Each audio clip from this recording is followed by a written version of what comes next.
All right. Check, check, check, check. Just kidding. Well, hello, everyone. Thank you to the thousands of people watching. I have been wanting to do a market update all week or last week even because there's just a lot of relevant news out right now, but I've been so dang busy locking loans and calling my clients and advising them and running scenarios to take advantage of where we're at in the market right now. I want to first start off by introducing myself. My name is Teresa Timms. I'm president of TDR Mortgage and Real Estate in Upland, California, and I've been originating home loans since 1998. So I know a thing or two about loans and real estate and what have you. I also constantly educate myself. I'm attending meetings and reading things by all of these smart people that their job is just to study the market. So I let them study it, and then I follow them and read their findings.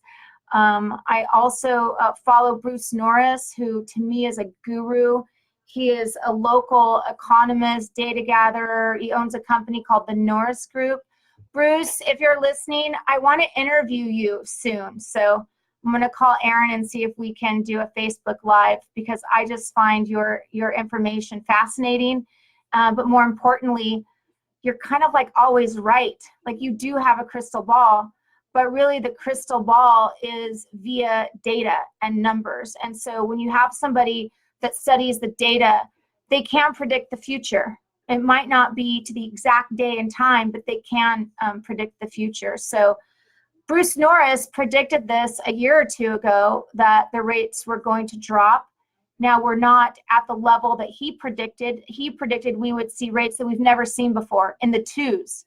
And I remember when we had low rates a few years ago, I locked a couple of loans in like 2.5. And it was one of the most exciting things I'd ever done. Like I was calling around people and telling them, oh my God, I could get you a loan at 2.5. Let me lock it. Let me, it's just exciting. And look, I'm getting excited just talking about it.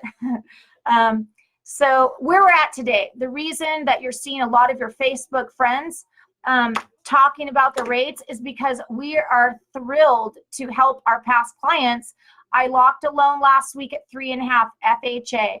I've been locking loans all week at 3.75, 3.6, 3.7, 3.8.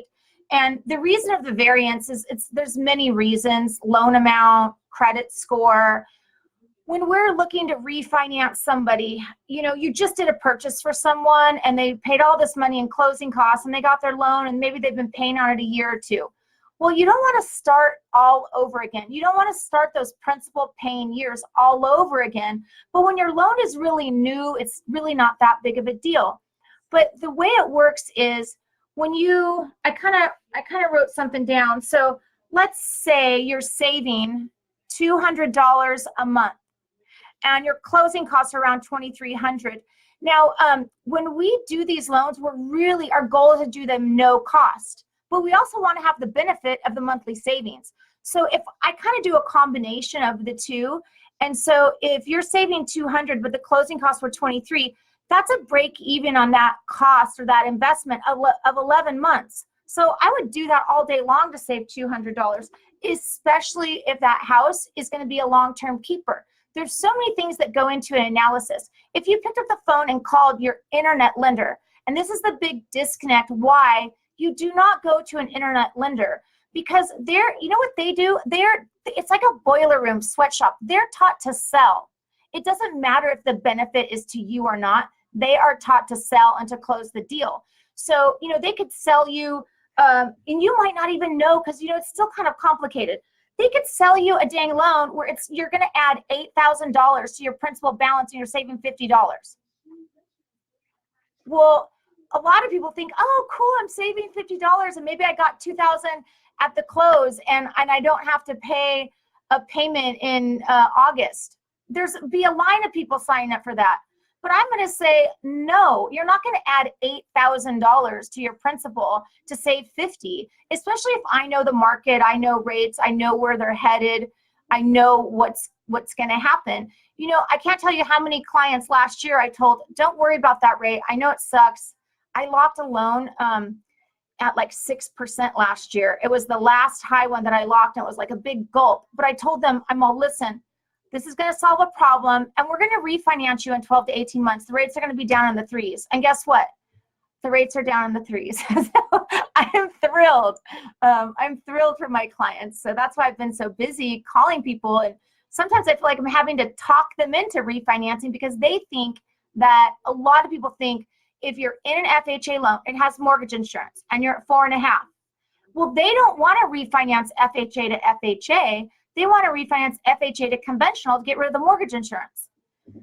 So then it becomes the education process takes place where you're like, okay, the benefit of FHA is that you get to streamline down with no cost. And the fact is, you're not getting rid of mortgage insurance unless you have equity. It's just a fact. It's simple. But sometimes though, let's say, like right now, FHA is in the threes. Conventional is high threes, low fours. So if you have a conventional loan and it's at like 4% or 4.25%, you can actually, and you have MI, you can refinance into a lower rate when the rates dip and do a lender paid MI scenario. So there's so many ways to evaluate your opportunity, your refinance opportunity. Don't go to some bank or internet lender that's really not going to be looking out for your best interest. Okay. Is that enough about rates and refinancing?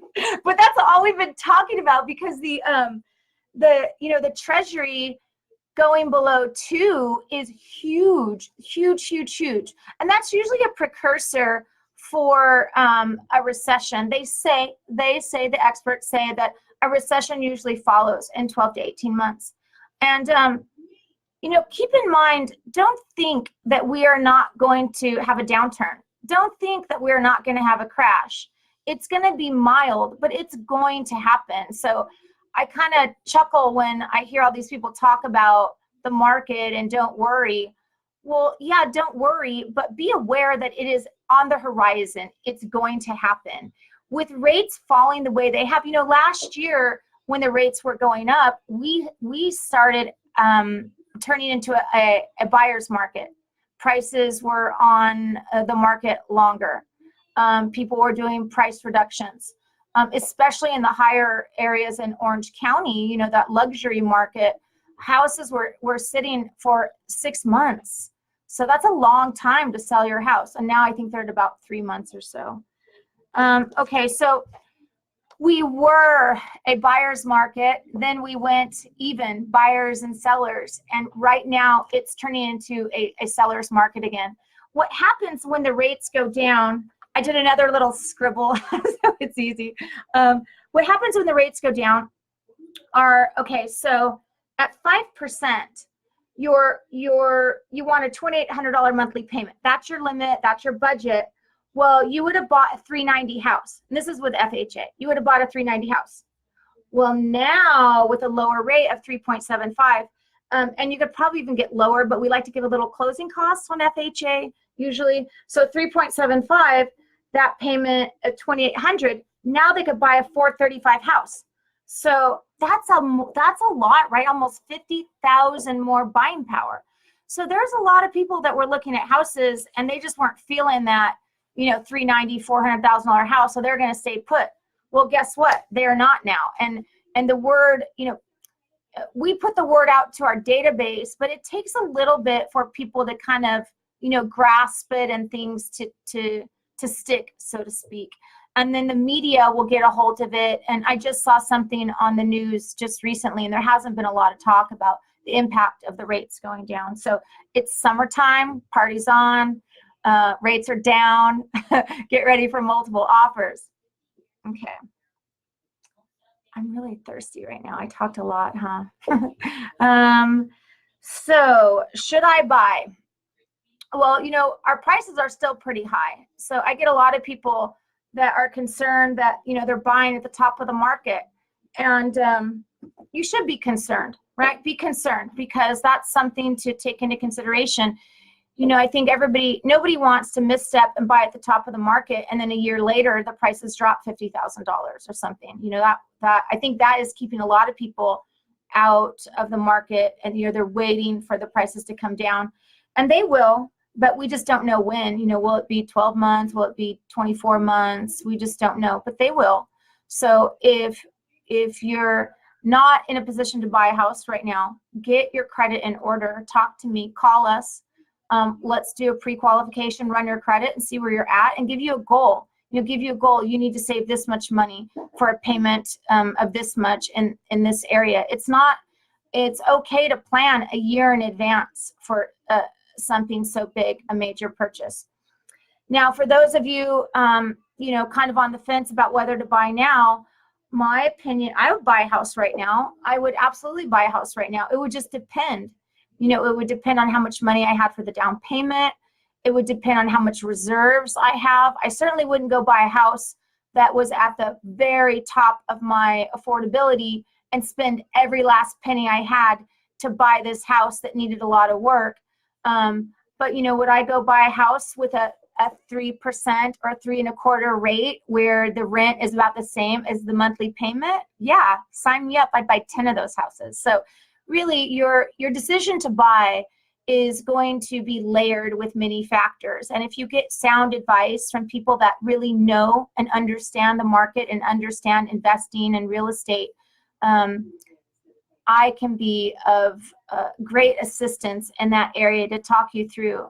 There have been a lot of people that I've told, hey, you really shouldn't buy right now.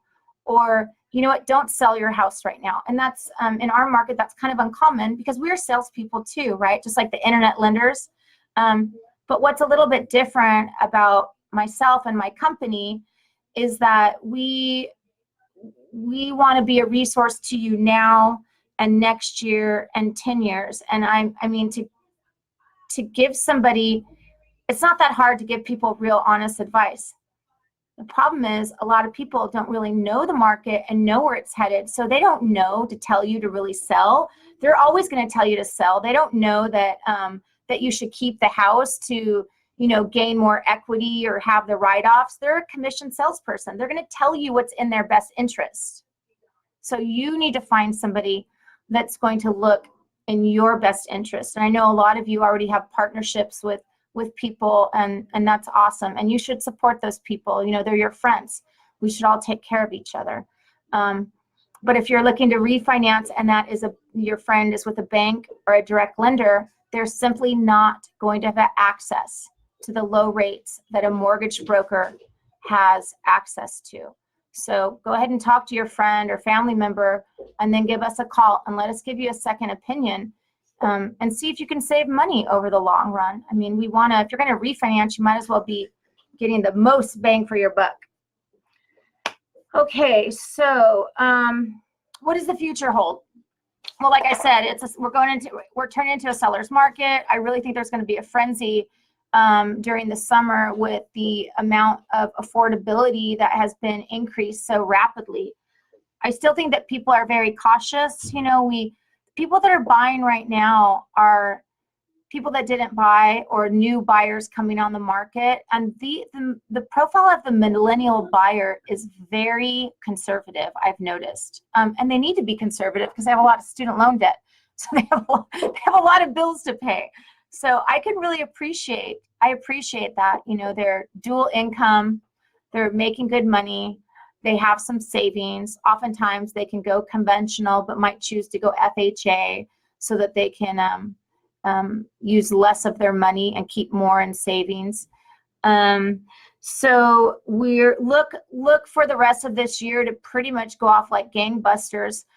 Some of the things we don't know are all these, the trade wars, the China thing, the Mexico thing, all of that. The economy could happen and affect where we're headed or what it is that we're doing. So we'll look to this year to be pretty strong, but I'm really concerned about next year and what's ahead of us. So just act out of caution when you're looking to buy or sell. what to do.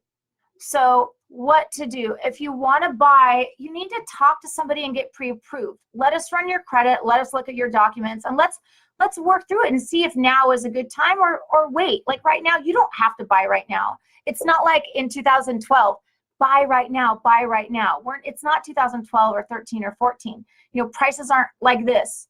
Prices are just kind of like this right now. So you can afford to wait and take your time. So do that. You know, make sure you get what you want. And if you're looking to refinance, you know, keep checking back with your lender. Give us a call. Give us the opportunity to help you.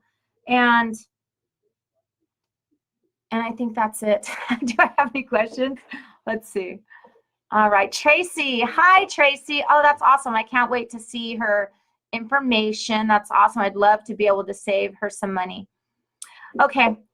Well, I just kind of wanted to get in and get out and keep that short and sweet.